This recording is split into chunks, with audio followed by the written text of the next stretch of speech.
आज का हमारा टॉपिक है इंडिविजुअल डिफरेंसेस, मतलब व्यक्तिगत विभिन्नताएं, जिसमें हम उसके टाइप्स के बारे में जानेंगे कि उसके दो टाइप होते हैं, इनहेरिटेड और एक्वायर्ड। उसके फैक्टर्स को समझेंगे और उसके एजुकेशनल इम्प्लीकेशंस को जानेंगे। तो hello everyone, this is Pragya, welcome back to my channel. ये टॉपिक टीचिंग एग्ज़ाम के लिए इम्पॉर्टेंट है। सीटेट से लेकर DSSP तक सभी एग्ज़ामों में आने वाले टॉपिक्स में से एक है।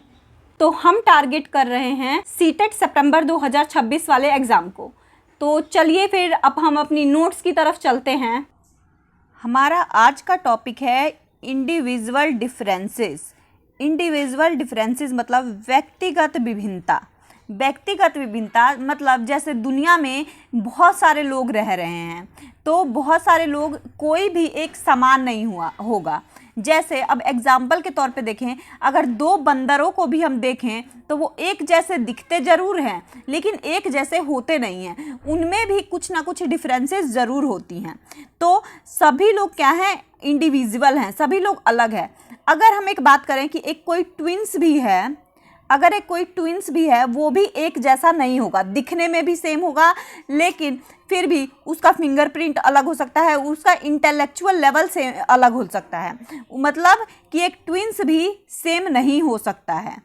तो क्या है कि इंडिविजुअल डिफरेंस का मतलब है कि वेरिएशन, मतलब वेरी करे। अब वेरी किस में करे? फिजिकल डिफरेंस में, मेंटल या इमोशनल, सोशल, एजुकेशनल एस्पेक्ट्स में, मतलब हर चीज़ में क्या हो कि वो अलग हो, किसी ना किसी तरह से अलग हो। या तो वो फिजिकल में अलग हो सकता है, या तो मेंटल में, या इमोशनल में, या तो सोशल में अलग हो सकता है। हर मतलब कोई भी, मतलब जो भी है, सीखने का तरीका सबका, अब हर बच्चे का सीखने का भी तरीका अलग हो सकता है। कोई लिख के सीख लेता है, तो कोई देख के सीखता है, कोई सुन के सीख पाता है। तो इसलिए क्या बोलते हैं कि इंडिविजुअल डिफरेंस मतलब कि वेरिएशन, मतलब वेरिएशन का मतलब अलग अलग विभिन्नताएं या भिन्नताएं, कि हर व्यक्ति अलग है, हर व्यक्ति क्या है? यूनिक है। इंडिविजुअल डिफरेंसेस दो तरह के होते हैं, टाइप्स में आता है। एक तो होता है इनहेरिटेड, दूसरा होता है कि एक्वायर्ड। एक होता है इनहेरिटेड, दूसरा होता है एक्वायर्ड। मतलब इंडिविजुअल डिफरेंस के टाइप में अगर बात करें तो एक होता है इनहेरिटेड डिफरेंसेस, दूसरा होता है एक्वायर्ड ट्रेड। अब इनहेरिटेड डिफरेंसेस में बहुत सारे एस्पेक्ट्स आते हैं। इनहेरिटेड, या फिर हम इसे जैसे ये बायोलॉजी से कनेक्ट कर सकते हैं, या फिर ये हेरिडिटी से कनेक्ट कर सकते हैं। तो ये क्या होता है कि मतलब ये डिफरेंसेस कैसे आता है? ये डिफरेंसेस आते हैं पेरेंट्स के थ्रू, हेरिडिटी से आता है। ये हम मतलब माता पिता से बच्चा क्या करता है? उनको ग्रहण करता है, इन डिफरेंसेस को। अब इस डिफरेंसेस में क्या हो जाता है? जिसमें आ जाता है फिजिकल डिफरेंसेस। अब जैसे माता पिता के फिजिकल डिफरेंसेस सेम है ना, तो देख के पहचान लेता है कि अरे ये तो वही बच्चा था, ये तो उन्हीं का, ये शर्मा जी का बेटा था, या शर्मा जी की बेटी थी, ऐसे करके पहचान लेते हैं ना। तो फिजिकल डिफरेंसेस होता है, जिसमें हाइट, वेट, कलर, बॉडी का स्ट्रक्चर, ये सारी चीज़ें आ जाती हैं। काफ़ी हद तक जो इनहेरिटेड होता है उसमें इंटेलिजेंस या मेंटल डिफरेंस भी शामिल है। अब जैसे बच्चे का क्या हुआ कि मेंटल डिफरेंस या इंटेलिजेंस क्या होता है? अपने पेरेंट्स पे जाता है। किसी किसी के पेरेंट्स, जैसे कुछ बच्चे क्या होते हैं? फास्ट लर्नर होते हैं, और कुछ बच्चे स्लो ही लर्न कर पाते हैं। तो ये क्या होता है? ये उनके पेरेंट्स से ही मिला होता है, और ये पेरेंट्स से ही होता है। तीसरा आता है टेम्परामेंट या स्वभाव। टेम्परामेंट भी क्या होता है? टेम्परामेंट भी एक तरह का जो है इनहेरिटेड ही होता है। टेम्परामेंट का मतलब कि बच्चा क्या कर रहा है कि जैसे कम है जिस तरह से, या वो एग्रेसिव है, या शाय है, या एक्टिव है। जैसे हम बोल नहीं देते कभी कभी एग्जाम्पल के तौर पे, अरे शर्मा जी आपका बेटा तो बिल्कुल आपकी तरह ही शांत रहता है। तो मतलब क्या है? ये बिल्कुल अपने पेरेंट्स पे ही गया है। अगला है डिफरेंस इन एबिलिटी, मतलब योग्यता में भी विभिन्नता। अब उसके टैलेंट्स, उसकी कैपेसिटी भी डिफरेंट होती है। तो ये क्या हो जाता है कि बच्चा क्या है, ये भी इनहेरिटेड ही होता है। सेक्स डिफरेंसेस, अब क्या हुआ, बॉयज हो गया या गर्ल्स हो गया, तो ये भी सेक्स में डिफरेंसेस आ गए। पर्सनैलिटी में डिफरेंसेस, बच्चे में कोई होता है इंट्रोवर्ट, कोई होता है एक्सट्रोवर्ट, तो ये इनहेरिटेड ही होता है। मेच्योरिटी डिफरेंस, मेच्योरिटी डिफरेंस भी क्या करता है, डिफरेंट जो बच्चा होता है, कोई कम एज का होता है वो ज़्यादा मैच्योर हो जाता है, कोई ज़्यादा एज का होकर भी मैच्योर नहीं हो पाता है, तो मैच्योरिटी में भी डिफरेंस आता है। ये भी इनहेरिटेड ही होता है, काफ़ी हद तक इनहेरिटेड होता है। अगला एप्टीट्यूड डिफरेंस, एप्टीट्यूड डिफरेंस मतलब अभिरुचि या योग्यता की विभिन्नता, मतलब कि कुछ स्पेशल एबिलिटी होती हैं बच्चों के अंदर, जैसे म्यूज़िक हो गया या मैथ्स हो गया या स्पोर्ट्स हो गया, तो जैसे वो क्या होता है, काफ़ी हद तक उनके पेरेंट्स से ही मिला होता है। कि जैसे अब किसी के फादर मैथ्स में इंटेलिजेंट है, तो वो क्या उसके कुछ अंश क्या होगा, उसके बच्चे में भी वो चीज़ आएगा। जैसे कि किसी के पेरेंट्स को म्यूज़िक बजाना आता है, तो वो भी क्या होगा कि वो बच्चे में आएगा। तो ये इसमें क्या आ जाता है, स्किल्स जो एक्वायर करते हैं बच्चे अपने पेरेंट्स से। तो ये क्या था, ये सारे टाइप थे इनहेरिटेड के। अब है टाइप्स में एक्वायर्ड डिफरेंसेस। एक्वायर्ड का मतलब क्या होता है कि बच्चा क्या करता है कि अपने जो डेवलपमेंट है या तो एनवायरनमेंट से लेता है या तो एक्सपीरियंस करके सीखता है। तो ये कहाँ कहाँ से सीख सकता है और बच्चों के अंदर किस किस टाइप में इंडिविजुअल डिफरेंस होता है। तो बच्चा सोशल डिफरेंस, जैसे समाज में कोई बच्चा कहीं और समाज में रह रहा है कि किसी और फैमिली में रह रहा है, तो उसके डिफरेंसेस मैच होते हैं, जैसे फैमिली होगी, सोसाइटी हो गई। अचीवमेंट डिफरेंसेस, उपलब्धि में भी विभिन्नता। अब एकेडमिक परफॉर्मेंस डिफरेंस, कोई बच्चा किसी और स्कूल में पढ़ रहा है, कोई बच्चा कोई दूसरे स्कूल में पढ़ रहा है, तो उसकी अचीवमेंट में भी डिफरेंसेस आएंगी। कल्चरल डिफरेंसेस, कल्चरल डिफरेंसेस मतलब सांस्कृतिक विभिन्नता, जैसे लैंग्वेज हो गया, ट्रेडिशन हो गया, कस्टम हो गया। अब कि कोई बच्चा किसी और संस्कृति से आया है, कोई बच्चा किसी और संस्कृति को सीख के आया है, या फिर कोई बच्चा मदर टंग की इंग्लिश है, किसी बच्चे की मदर टंग हिंदी है, तो कल्चरल जो संस्कृति में विभिन्नता है वो भी इसमें आएगी। इमोशनल डिफरेंस, बच्चों के अंदर भावनात्मक चिंतन भी, भावनात्मक विभिन्नता भी आएगी कि बहुत सारे जो बच्चे हैं उसमें इमोशनल स्टेबिलिटी वेरीज करती हैं person to person. Learning style different होगा, हर बच्चे का लर्निंग स्टाइल भी डिफरेंट होगा। ये क्या होता है, ये भी क्या होता है, एक्वायर्ड ही होता है। जैसे बहुत सारे बच्चे देख के सीखते हैं, बहुत सारे बच्चे सुन के सीखते हैं, बहुत सारे बच्चे क्या होता है करके सीखते हैं। तो ये क्या होता है, लर्निंग स्टाइल भी डिफरेंट होगा बच्चों के अंदर।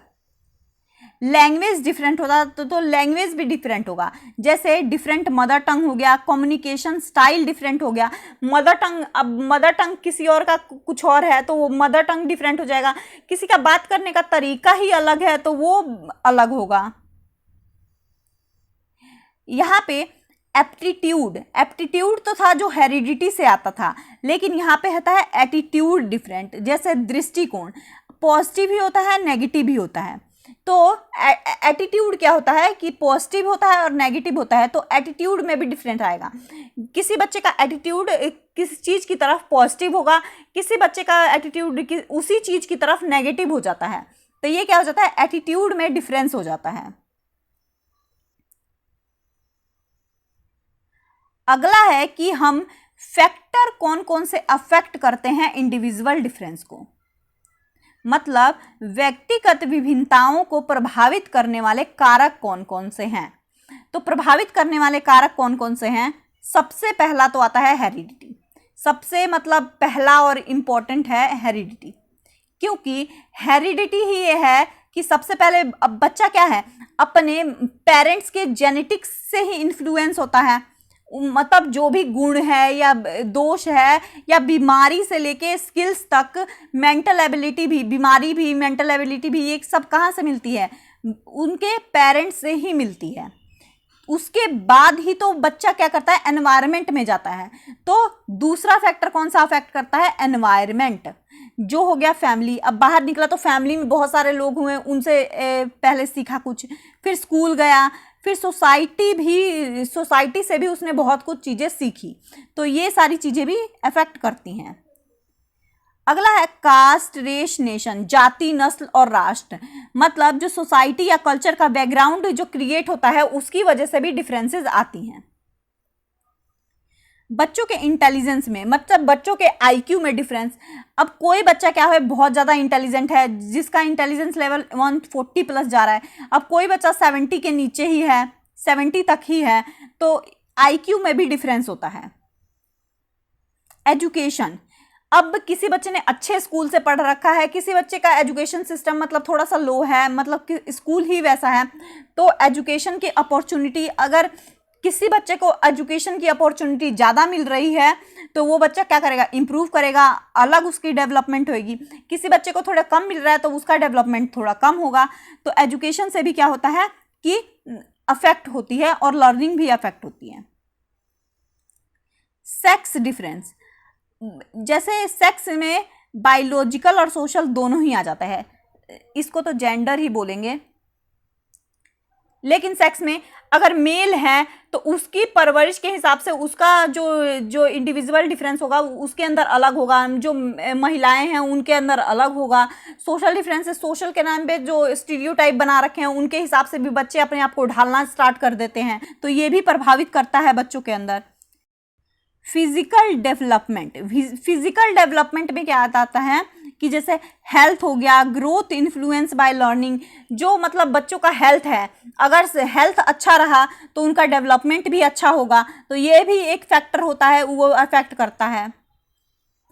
इकोनॉमिकल कंडीशन, अब जैसे रिच और पुअर भी डिफरेंसेस क्रिएट करता है। रिच व्यक्ति का जो बच्चा होगा वो ज़्यादा ही अलग टाइप का होगा, पुअर व्यक्ति का जो बैकग्राउंड होगा उसका बच्चा अलग टाइप का होगा। एज भी मैटर करता है, जैसे एज के हिसाब से लोग क्या होते हैं, मैच्योर होते जाते हैं या चेंज होते जाते हैं, या फिर उनके सीखने का तरीका चेंज होता जाता है। इसी तरह एज मैटर करता है। पर्सनैलिटी डिफरेंस, पर्सनैलिटी भी जो मतलब एक इंसान की जैसे ए इंसान की पर्सनैलिटी अलग है, बी इंसान की पर्सनैलिटी अलग है, तो ये क्या है, पर्सनैलिटी डिफरेंस भी होगा अलग अलग लोगों के अंदर।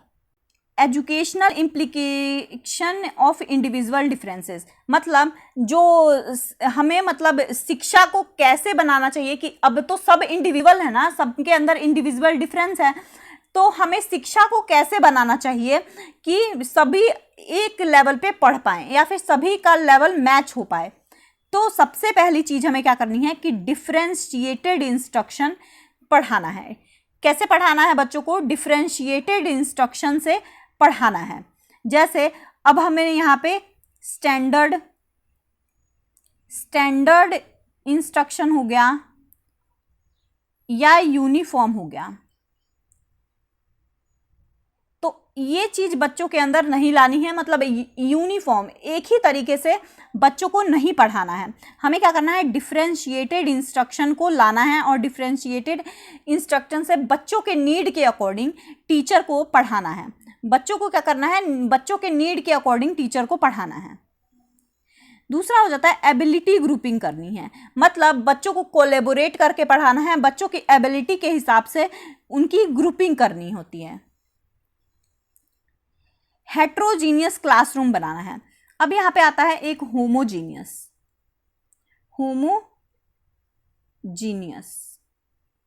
तो होमोजीनियस क्लासरूम नहीं बनाना, मतलब कि अब ऐसे हो गया कि होमोजीनियस क्या हो गया कि एक ही मेंटल स्किल्स के या फिर एक ही चीज़ करने वाले बच्चे एक ही क्लास में बैठे हैं, तो ये चीज़ नहीं करनी है हमें हेट्रोजीनियस, मतलब डिफरेंट एबिलिटी के, डिफरेंट थिंकिंग के, डिफरेंट IQ के बच्चे को एक साथ बिठा के और पढ़ाना है। एजुकेशन को कैसा करना है, चाइल्ड सेंटर्ड एजुकेशन करना है, मतलब कि यहाँ पे लर्नर एक्टिवली पार्टिसिपेट करे, लर्नर जो हो एक्टिवली पार्टिसिपेट करे। उसके इंटरेस्ट पे, अपने इंटरेस्ट पे फोकस करे बच्चा। टीचिंग को कैसे बनानी है, टीचिंग मेथोडोलॉजी फ्लेक्सिबल होना चाहिए, रिजिड नहीं होना चाहिए। टीचिंग मेथोडोलॉजी को रिजिड नहीं बनाना है, फ्लेक्सिबल बनाना है। उसमें एक्टिविटी यूज़ करना है, डिस्कशन यूज़ करना है, प्रोजेक्ट मेथड यूज़ करना है। ये सारी चीज़ें यूज़ करके टीचिंग को क्या करना है, फ्लेक्सिबल बनाना है। गाइडेंस एंड काउंसलिंग का भी यूज़ करना है, जिससे बच्चे के नीड के अकॉर्डिंग, मतलब अगर कोई बच्चा एक सब्जेक्ट में वीक है तो उसको गाइड करो कि कैसे वो अपने आप को इम्प्रूव कर सकता है, उसको मार्गदर्शन दो कि आगे के वो चैप्टर्स में कैसे आगे बढ़ सकता है या आगे पढ़ सकता है। इंक्लूसिव एजुकेशन का भी हमारा एक टॉपिक है, उसको करेंगे, समावेशी शिक्षा। तो क्या है, समावेशी शिक्षा को बढ़ावा देना चाहिए, समावेशी शिक्षा को बढ़ावा देना है, मतलब कि सभी बच्चे, हर तरह के बच्चे को इक्वल अपॉर्चुनिटी मिलनी चाहिए। ये वाला टॉपिक भी है, ये टॉपिक भी मैं कराऊंगी एक अगली वीडियो में। एक पॉइंट आता है, sir Francis Galton. Sir Francis Galton 1869 में इन्होंने एक बुक लिखी थी जिसका नाम था हेरिडेटरी जीनियस। इनका नाम क्या था, हेरिडेटरी जीनियस। इनको क्या बोलते हैं, फादर ऑफ यूजेनिक्स बोलते हैं। अब ये यूजेनिक्स को यूजेनिक्स से याद रखोगे तो ज़्यादा सही रहेगा, सिर्फ इनको फादर ऑफ यूजेनिक्स बोलते हैं। इंडिविजुअल डिफरेंस की भी इन्होंने बात की थी। ठीक है, तो ये था आज का हमारा टॉपिक, यहीं पे कंप्लीट होता है। तो आज का हमारा ये टॉपिक इंडिविजुअल डिफरेंसेस कंप्लीट होता है। आई होप ये आपको इन्फॉर्मेटिव लगा होगा। आज के लिए इतना ही, मिलते हैं नेक्स्ट टॉपिक के साथ नेक्स्ट वीडियो में। Thank you so much.